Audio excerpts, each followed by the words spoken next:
Bismillahirrahmanirrahim. Assalamualaikum warahmatullahi wabarakatuh. Tahukah tuan-tuan, jin tidak boleh ditangkap. Jin tidak boleh ditangkap dalam rupanya yang asal. Usahakan kita, Rasulullah sallallahu alaihi wasallam sendiri pun tidak mampu menangkap jin. Alhamdulillah, pagi ini kita bertemu lagi dalam sinopsis juz Al-Quran sempurna Ramadan tahun ini. Dan pagi ini hari yang ke-23 Ramadan. Dan insya-Allah saya akan beri sinopsis ringkas juzuk yang ke-23 sempena hari yang ke-23 Ramadan. Okey, surah juzuk yang ke-23 ni mengandungi beberapa surah. Yang pertama, bahagian akhir surah Yasin, kemudian surah As-Saffat. Kenapa dinamakan As-Saffat? Sebab surah ini cerita mengenai malaikat yang duduk dalam saf-saf yang cantik kerana melaksanakan arahan Allah. Kemudian surah Sad, surah yang dimulakan dengan huruf Sad, dan akhir sekali surah Az-Zumar. Az-Zumar masuk rombongan-rombongan sebab diceritakan di akhir surah ini bagaimana ahli syurga dan juga ahli neraka datang dalam rombongan-rombongan mereka ke syurga dan juga neraka. Okey. Bahagian kedua surah Yasin ini Allah Ta'ala cerita mula daripada ayat 28 sehingga ayat 30. Allah cerita mengenai kesudahan penundaan taqiyah yang mengingkari arahan Rasul yang diutus kepada mereka. Mereka dimusnahkan oleh Allah dengan satu jeritan yang dibuat oleh Jibril alaihissalam. Kemudian surah Yasin dan seterusnya kita perhati dia, Allah Ta'ala cerita berkaitan dengan kuasa dia pada bumi, tanaman, kapal di lautan dan sebagainya. Kemudian mula daripada ayat 51 sampailah ayat yang saya boleh kata sampai akhir surah Yasin lah Allah Ta'ala cerita mengenai peristiwa akhirat.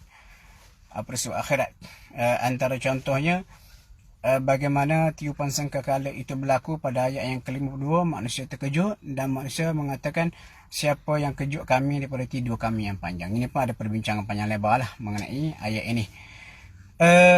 Kemudian ayat yang ke-55 sampai 59 ini cerita mengenai sampai ayat yang ke-58 ini dialog ahli syurga, kegembiraan mereka berada dalam syurga, mereka dapat buah-buahan dan juga apa saja mereka kehendaki.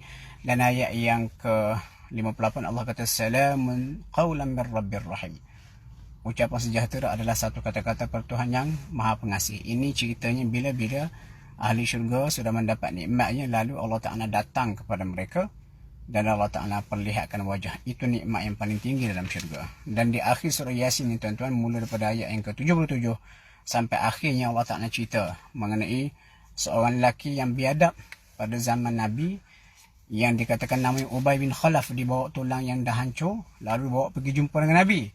Dia kata apa? Man yuhyil 'idhama wa hiya ramim. Muhammad, siapa yang boleh menghidupkan tulang ini sedangkan tulang ini sudah hancur, berkecai dalam tanah. Lalu Allah Ta'ala jawab dengan logiknya.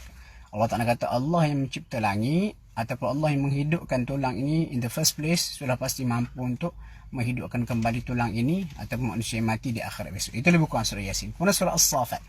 Surah As-Saffat ayat 1 sampai ayat 10 ini Allah Ta'ala cerita mengenai para malaikat, bagaimana sifat mereka, dan diceritakan juga bagaimana langit yang dekat ini dihias dengan bintang-bintang sebagai di samping dia sebagai perhiasan kepada langit yang dekat dengan kita, ia juga menjadi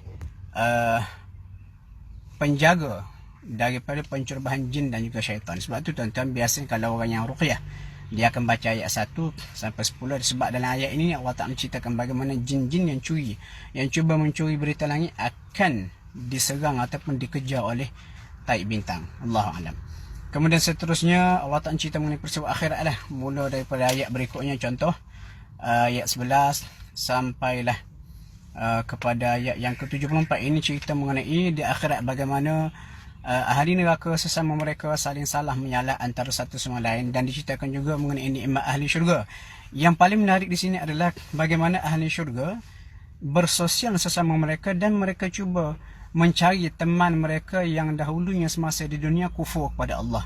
Jadi Allah Ta'ala kata apa? Dia kata apa? Qala hal antum muttali'un, ayat yang ke-54. Nak tak kalian mencari, meninjau mana kawan kita tu? Fattala'a, lalu mereka ahli syurga pun meninjau. fara'ahu fi sawa'il jahim, lalu dilihat kawan dia yang dulu semasa dunia kufur kepada Allah berada di tengah-tengah neraka jahim. Dan ayat ini biasanya kalau orang tanya saya macam mana Ustaz mereka tinjau, saya kata mereka guna Google ataupun Yahoo untuk meninjau ahli neraka. Allahu alam. Dan dalam ayat ini juga diceritakan bagaimana mereka berinteraksi. Orang bertanya, Ustaz macam mana ahli syurga dan juga ahli neraka boleh berinteraksi? Saya kata tak mustahil. Di dunia sekarang ni pun kita boleh berinteraksi dengan orang yang berada di satu tempat yang jauh dengan berbagai teknologi seperti Skype dan sebagainya. Allahu alam. Kemudian mula daripada ayat 76 sampailah hampir akhir surah As-Saffat ini cerita para nabi. Cerita para nabi, Nabi Nuh alaihi salam. Antara contoh yang paling popular orang Melayu ni kalau dia kata jampi ula ayat 79. Sebab Allah kata salamun ala nuhin fil alamin, sejahtera ke atas Nuh pada semesta alam. Sebab Nabi Nuh ni dipuji oleh semua makhluk di semesta alam ini kerana dia adalah bapa kedua manusia yang bertanggungjawab menyelamatkan zuriat manusia. Lepas tu keluarlah cerita-cerita kenapa ini untuk jampi ular atau binatang berbisa, sebab Nabi Nuh antara yang bertanggungjawab menyelamatkan zuriat ataupun keturunan semua haiwan termasuklah haiwan berbisa. Allahu alam. Cuma kalau orang tanya saya betul ke tidak Ustaz ini jampi ular nak mengelakkan daripada singa binatang berbisa, saya akan jawab macam ni. Pilihlah, gunakanlah panduan Rasulullah sallallahu alaihi wasallam. Baginda suruh baca apa untuk mengelakkan daripada binatang berbisa. Dalam sebuah hadis tak salah Sunan Abu Daud, Nabi kata apa? A'udzu bikalimatillahi tammati min syarri ma khalaq. Baca petang sebanyak 3 kali. Jadi itu yang Nabi ajar. Nabi tak suruh baca salamun ala nuhin fil alam. Jadi kita perlu semak balik dakwaan sebegitu. Walau bagaimanapun Al-Quran ada mukjizatnya. Al-Quran adalah sebuah kitab yang punya mukjizat. Cuma bagi saya kita rujuklah terlebih dahulu apa yang dilakukan oleh baginda sallallahu alaihi wasallam. Kemudian antara yang menarik juga surah As-Saffat ini ayat 83 dan seterusnya, dia cerita mengenai Nabi Ibrahim memusnahkan berhala, kemudian baginda dibakar, baginda selamat, kemudian baginda hijrah, lalu diperolehi baginda dikurniakan anak, itu Rabbi habli minas salihin, doa baginda Tuhan anugerahkan kepadaku anak yang saleh, ayat 100. Dan saya ingat lagi masa kecil-kecil arwah abah saya, kami solat berjemaah, ini doa yang selalu diulang. Rabbi habli minas salihin, Tuhan anugerahkan kepadaku anak yang tergolong pada orang yang saleh.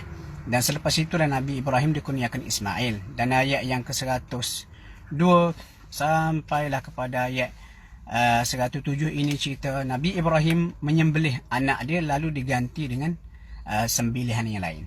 Seterusnya antara menarik juga tuan-tuan, surah As-Saffat ini ialah mula daripada ayat yang ke-139 sampai 148 ini cerita Nabi Yunus AS. Cuma keistimewaan cerita ini ada 2. Yang pertama, Allah Ta'ala memberitahu punca sebab doa baginda dalam perut ikan, iaitu tasbih la ilaha illa anta, itu mudah diterima sebab apa? Dijelaskan pada ayat 143, 144. Allah kata apa? Falaula annahu kana minal musabbihin, kalaulah Yunus itu dahulunya ketika senang tidak tergolong daripada orang yang sentiasa mengingati kami, sudah pasti dia kekal dalam perut ikan sampai kiamat. Maksudnya rahsia penerimaan doa kita kepada Allah ketika kita dalam kesusahan adalah sejauh mana kita selalu mengingati Allah ketika senang. Ingatlah Allah sepanjang masa ketika senang, bila kita susah bantuan tu senang datang. Kemudian yang kedua, selepas Nabi Yunus dimuntahkan, Allah Ta'ala sebut pada ayat 145, wa huwa saqim, baginda sakit. Lepas Allah pun tumbuhkan pula sejenis pokok yaqtin, dipanggil ayat 146. Jadi ini antara benda yang boleh kita fikir. Kenapa sakit dikaitkan dengan yaqtin, pokok labu? Jadi mungkin ini cabaran-cabaran baru untuk kita untuk mengkaji sakit Nabi Yunus bagaimana, terkena asid perut ikan ke, kemudian kenapa yaktin. Jadi saya serahkan kepada tuan-tuan untuk mengkaji benda ni bagi siapa dalam bidang sains dan sebagainya. Kemudian surah Sad. Surah Sad pun sama juga, di banyak kisah para Nabi seperti Nabi Daud AS menyelesaikan pertikaian antara dua pihak yang bertelagah. Dan ayat yang menarik ayat 24, bagaimana Nabi Daud berkata dia nasihat, dan nasihat ini relevan kepada semua yang ada partnership buat syarikat dan sebagainya. Nabi Yunus kata, Nabi Daud kata apa? Ayat yang ke-24, wa inna kathiran minal khulata, banyak sekali orang yang bersyarat, la yabghi ba'duhum ala ba'din, saling menzalimi antara satu sama lain kecuali orang yang beriman dan beramal saleh, dan sikit sangat mereka. Saya cadangkan ayat ini kalau kita ada company, ada beberapa orang partner dalam company, ambil ayat ini mula pada wa inna kathiran minal khulata sampai Wa qalilum mahum, buat khak cantik-cantik, letak dalam bilik meeting. Sebelum mula meeting, tengok ayat itu. Mudah-mudahan ayat ini menjadikan semua partner tu tak tikam menikam antara satu sama lain dan saling menjaga amanah. Kemudian dalam surah ini juga cerita Nabi Sulaiman alaihissalam, bagaimana baginda diuji. Kemudian ayat yang ke-35, bagaimana baginda berdoa dengan doa. Dan berkat doa ini Allah Ta'ala makbulkan doa baginda. Baginda dikurniakan mukjizat yang tidak diperolehi oleh mana-mana manusia masa lepas itu. Dan ketika menghuraikan ayat 35, para ulama tafsir biasanya akan membawa riwayat bagaimana Rasulullah pernah sekali ketika solat diganggu oleh iblis, dan satu riwayat lain diganggu oleh ifrit. Ringkasnya, Allah Ta'ala izinkan Nabi memegang iblis. Lalu baginda nak tambah iblis tu, ataupun jin ifrit tadi, jin yang kuat, ke tiang Masjid Nabawi, supaya semua orang boleh tengok macam mana rupa iblis. Lalu Nabi berkata, laula da'wata akhi Sulaiman, kalau bukan kerana doa saudara kita Nabi Sulaiman dalam surah Sad ni ayat 35, dia kata bahawa habli mulkan la yanbaghi li ahadin min ba'di, anugerahkan kepadaku keturunan kelebihan kerajaan mukjizat yang tak ada siapa pun perolehi selepas aku. Nabi kata kalau bukan kerana doa ini, kita boleh tengok macam mana rupa jin dan juga syaitan. Tuan-tuan, berdasarkan ayat dan hadis ini, saya katakan manusia tidak dapat menangkap jin ataupun syaitan dalam rupa mereka yang asal. Jadi orang yang mendakwa dia tangkap dan sebagainya, bagi saya itu sekadar dakwaan kosong yang tidak boleh dibuktikan. Kita berpeganglah kepada Al-Quran dan juga Sunnah. Dan yang terakhir sekali tuan-tuan, surah Az-Zumar. Banyak ni, tapi saya just nak ambil satu ayat 17 dan juga 18. Ayat ini Allah Ta'ala kata apa? Maka berikanlah khabar gembira kepada orang yang mendengar dengan teliti cakap-cakap lalu diambil yang terbaik. Mereka ini adalah orang yang dapat hidayah, dan mereka ini adalah orang yang intelek. Waktu tuan-tuan dalam kuliah saya, bila saya akhiri kuliah saya selalu berdoa. Saya kata apa?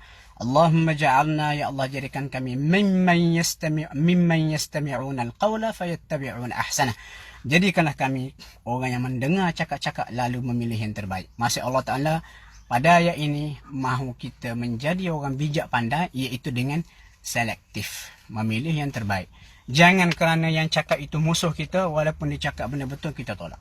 Jangan juga kerana yang bercakap itu orang yang kita idolakan, yang kita minat, kita sanjungi, walaupun cakap yang tak betul, kita terima. Jangan. Kita perlu selektif kerana itulah sifat ulul albab yang disebut dalam Al-Quran pada surah Az-Zumar. Saya kira cukup dulu, ni pun dah terlebih panjang ni.